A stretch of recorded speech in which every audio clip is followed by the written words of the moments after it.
The shoulder is an elegant piece of machinery. It has the greatest range of motion of any joint in the body. However, this large range of motion can also lead to shoulder joint problems. Understanding the different parts of the shoulder can help you understand how the shoulder works, how it can be injured, and how challenging recovery can be when the shoulder is injured. The important structures of the shoulder can be divided into several categories. These include bones, joints, ligaments, tendons, muscles, nerves, blood vessels, and bursa. The bones of the shoulder are the humerus, or the upper arm bone, the scapula, or the shoulder blade, and the clavicle, or the collarbone. The roof of the shoulder is formed by a part of the scapula called the acromion. There are actually 4 joints that make up the shoulder. The main shoulder joint, called the glenohumeral joint, is formed where the ball of the humerus fits into a shallow socket on the scapula. This shallow socket is called the glenoid. The acromioclavicular, or AC joint, is where the clavicle meets the acromion. The sternoclavicular, or SC joint, supports the connection of the arms and shoulders to the main skeleton on the front of the chest. A false joint is formed where the shoulder blade glides against the rib cage. This joint, called the scapulothoracic joint, is important because it requires that the muscles surrounding the shoulder blade work together to keep the socket properly aligned during shoulder movement. Articular cartilage is the material that covers the ends of the bones of any synovial joint. Articular cartilage is about 1/4 of an inch thick in most large, weight-bearing joints. It is a bit thinner in joints such as the shoulder, which don't normally support weight. Articular cartilage has a rubbery consistency. It is very slippery, which allows the joint surfaces to slide against one another with very little friction. Articular cartilage functions to absorb shock and provide an extremely smooth surface to make motion easier. There are several important ligaments in the shoulder.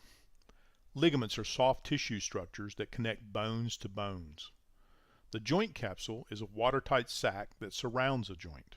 In the shoulder, the joint capsule is formed by a group of ligaments that connect the humerus to the glenoid.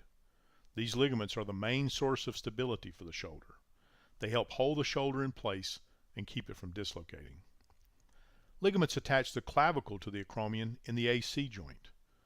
2 ligaments connect the clavicle to the scapula by attaching to the coracoid process, a bony knob that sticks out of the scapula in the front of the shoulder. A special type of ligament forms a unique structure inside the shoulder called the labrum. The labrum is attached almost completely around the edge of the glenoid. When viewed in cross-section, the labrum is wedge-shaped. The wedge shape and the way the labrum is attached create an elevated rim around the glenoid socket.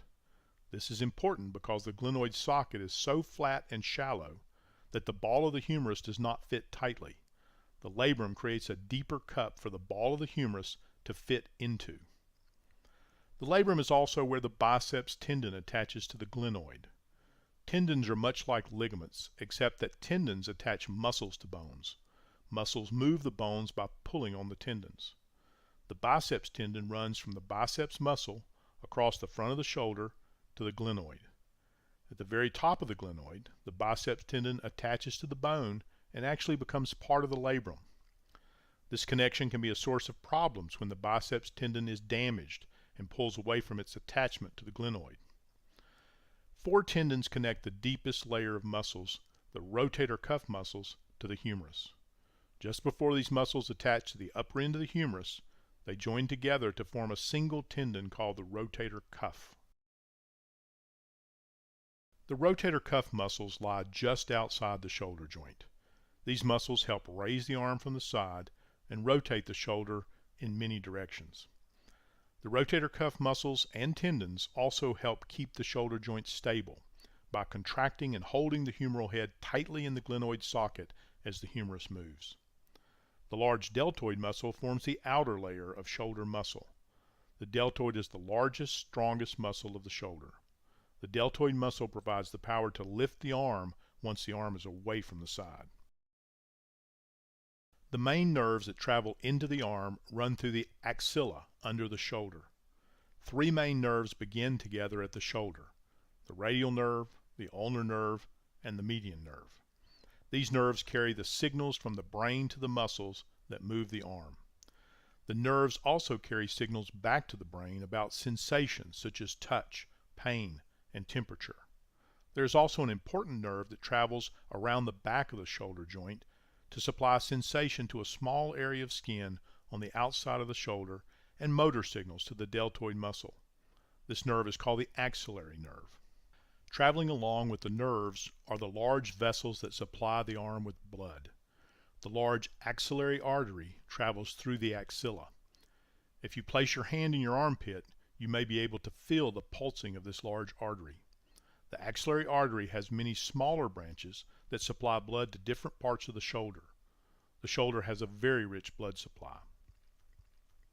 Sandwiched between the rotator cuff tendons and the deltoid muscle are structures known as bursa. Bursa are everywhere in the body. They are found wherever two body parts move against one another and there is no joint to reduce the friction. A bursa is simply a watertight sac between two moving surfaces that contains a small amount of lubricating fluid.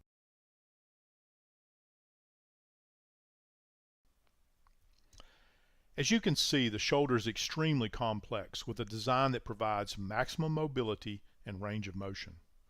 Besides big lifting jobs, the shoulder joint is also responsible for getting the hand in the right position for any function. When you realize all the different ways and positions we use our hands every day, it is easy to understand how hard daily life can be when the shoulder isn't working well.